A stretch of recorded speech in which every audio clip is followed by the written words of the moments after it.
Good morning, traders from Chicago. It's 8:03 a.m. Chicago time on the 29th of June, 2021. This is episode number 2024. Derivatives trading is not suitable for all investors. Past performance is not necessarily indicative of future results. This morning, we have a market that is slightly risk on.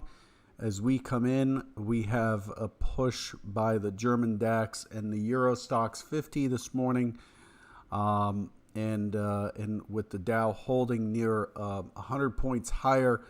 Again, risk on as a result. Gold is off $25 today.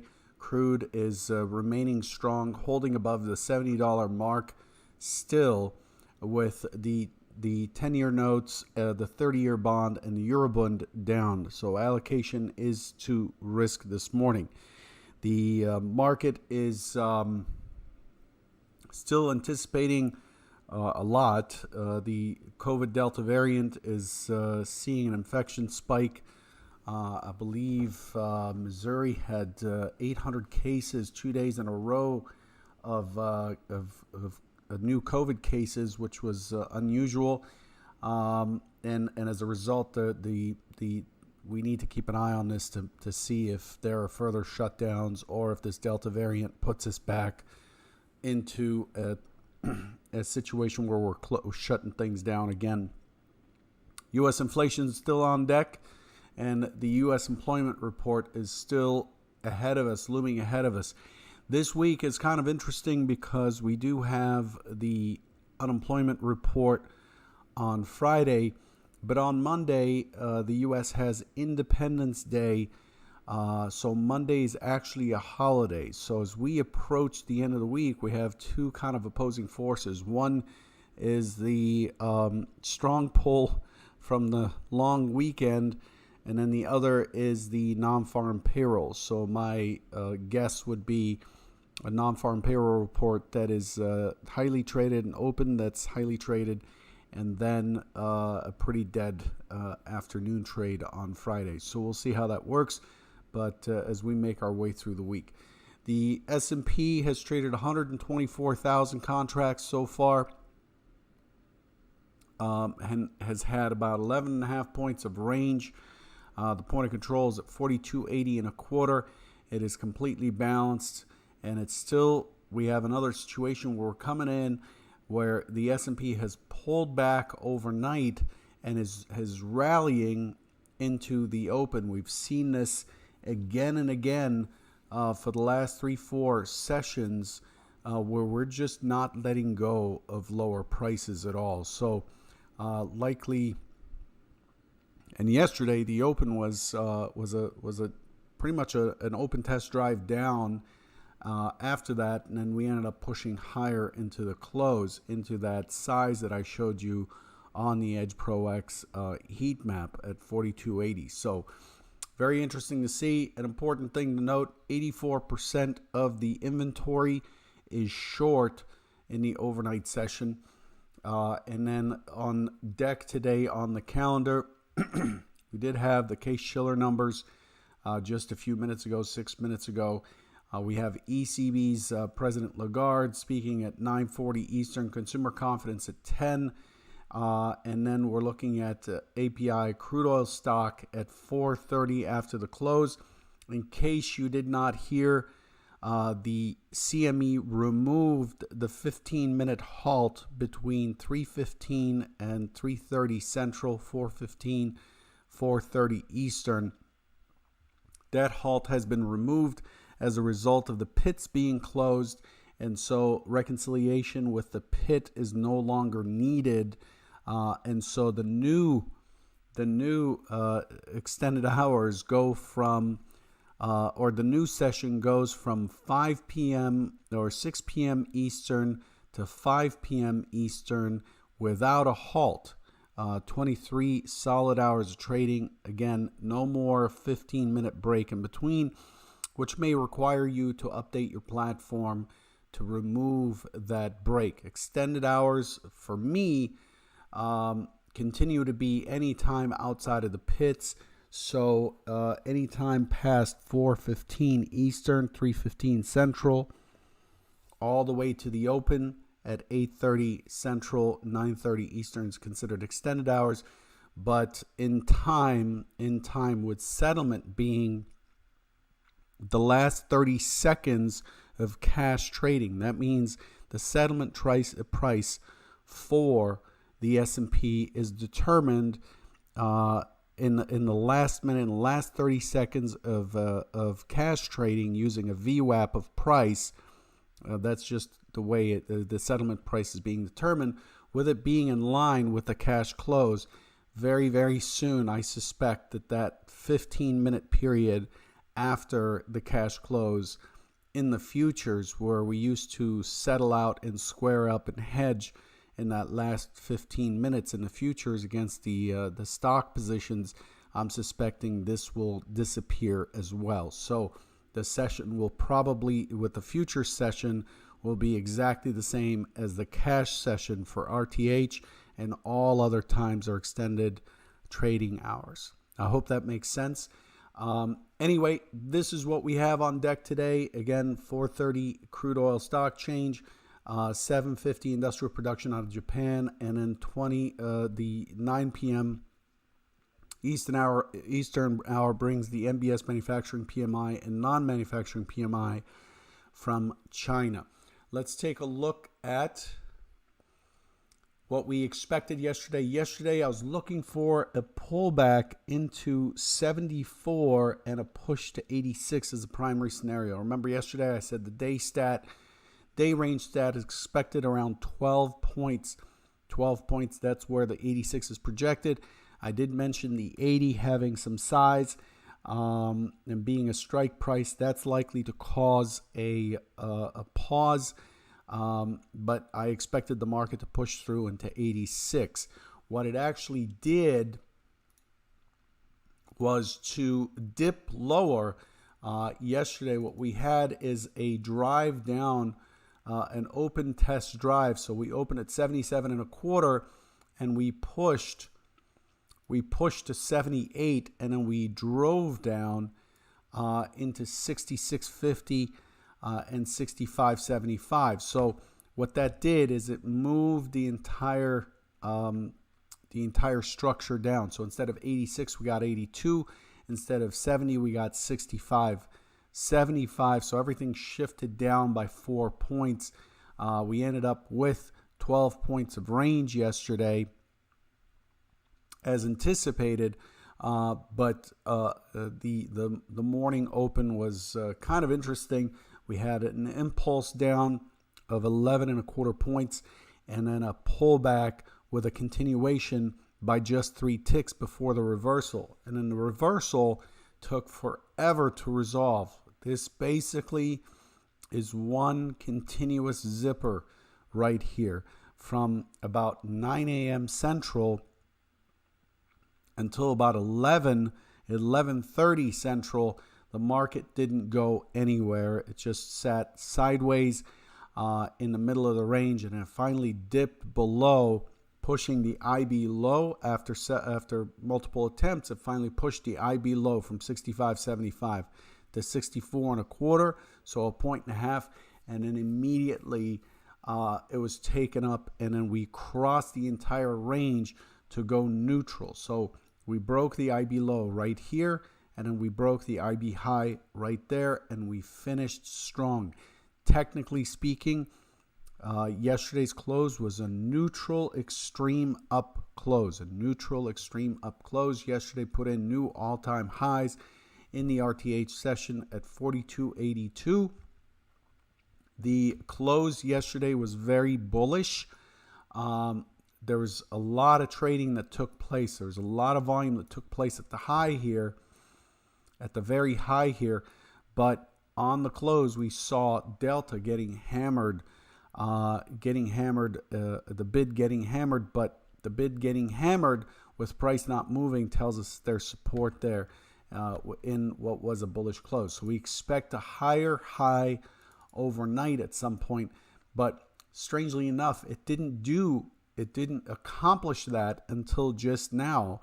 until this morning, where we reopened in a small gap down. We moved all the way back to just like we did here. Look at this. These dotted bars are actually the RTH mid and the RTH VWAP. And we keep pulling back to the RTH mid and RTH VWAP right here, and then using that as a base for another rotation higher. So it's kind of strange to me how it's doing that, but again, we are pulling back and then pushing into the open. Not sure what the open is likely to bring. We may get some selling again. As I've said in the past, I believe nature works in streaks. So whatever it's done is likely what it'll continue to do unless some force comes and acts on it and it doesn't do it anymore. That's just been my experience. Things kind of tend to move in the same direction unless they're acted upon, kind of Newtonian physics or something. So this is where we are. We ended up pushing into the 82, and then overnight we tested it. We did accomplish a higher high overnight, but not by much. This is very poor performance, to be honest with you, in terms of what a neutral extreme high close should bring in the overnight session. We'd expect that this is indicating that there wasn't an excess found on the buy side or on the sell side, and it shows that the market is buying every drop back into the high, but it's not really pushing the high by very much, right? It's we went from 76.75 to 82. We'll see where we are today, but this is really, truly a grind. This is a pretty difficult trading across the board here, and it's quite slow trading. So if you look at what we've done here, you can see how the profiles, the point of control shifting up, up, up, up. It's doing it in a very kind of slow, methodical, almost like machine buying type of way. As we come in on a day by day, we come in and we find that we are just grinding higher in the overnight session, holding the upper end of the range, pushing the high a little bit, then pulling back, and it's a kind of an outside in trade. One thing's for sure, I have zero interest in inside out breakout trades on the short side. These do not pay. They're just very, very low return type trades. It is better to trade from the outside in on a drop, to buy, basically to fade the drop. And for me, I use order flow to see what kind of progression price is making against the effort or the size or the volume that it's putting through. So if I see that it's hammering away at the bid, but there's no movement in price, then I'm looking for trap shorts, I'm looking to get long, and I'm looking for a quick pop of 2-3 points. And that's really what gets things started. Almost all trades are starting as scalps these days. I don't see structured trades very well today, these days. So that's where that stands. As always, we want to review what the bigger picture is doing. And so far, so good. We've got a higher low, higher high on the daily yesterday as we start the week. This is a full week. Next week is not. Next week starts us into the real depths of U.S. summer trading. So we'll see how that goes. The delta is kind of flattening out over time. The cumulative delta is flattening out over time. And the range as well as the volume are well below the value area, or what we would consider to be normal. Yesterday's volume for the RTH session 659,000 contracts. 659,000 contracts. That's incredible. That's below the 800,000 we would expect on the low end, and definitely much below the 1.5 million we would expect on the high end of what we would consider normal. So be aware that this is a time of the year when, especially without news, when we would expect things to kind of grind around. It's a good time of year to just focus on improving the overall your overall approach. Be prepared for moves. I don't advocate for just kind of watching TV while you trade or whatever, but this is a good time to look at your plan, set up some stats, look at your business plan, look at your performance, and figure out what you're going to do next, okay? Let's take a look at what's expected for today. This is the kind of broadcast today with such little action that a little music would help keep this thing a little bit alive. So today, open auction. Right against yesterday's range. I'm expecting it to be responsive. I'm looking for it to respond down into the 76, 77 area. So I'm expecting a response here at 76. Consolidate, push higher, and then go sideways, and then start working its way into, if you see what I've got here is I have huge areas of no stock zones at all. So 82 was the last stock zone, and 82 was yesterday's high. Above here, I don't really know what we've got in stock. I don't have any extended levels or projected levels all the way up into 4,300, and 4302.75 are the next key areas up. There's a big gap in between. I could probably project some short-term measured moves, but I'm not really interested in inventing levels. I prefer to stick with the daily chart for the measured moves. They've been really good so far. The whole, sprinkle fairy dust type of approach of creating fib extensions and trading them. So I'm just going to stick with what I've got here. Again, expecting 10 to 12 points of range from 74, 76, all the way up into 86, 88. So 88 on daily projections is where we're expecting the high to be. Okay, on the secondary scenario, it's an open auction that tests higher, impulses down, just has no interest to the upside, impulses down.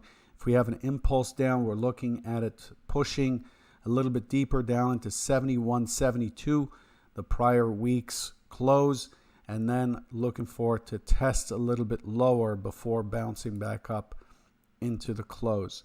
The down scenario almost always has higher ranges than the up scenario, so we're looking at potentially 85, 86 down into 65, 67, that sort of area. So yeah, looking for yesterday's 65, 66 on the downside. Again, low expectations. Take what the market is willing to yield. I guess this is a good time. It's a good time to use the Trader Bites for reminders, trader wisdom, and so on. So I'll see if I can be prepared for that in the next few sessions. Good luck, and I'll catch you tomorrow morning. Take care.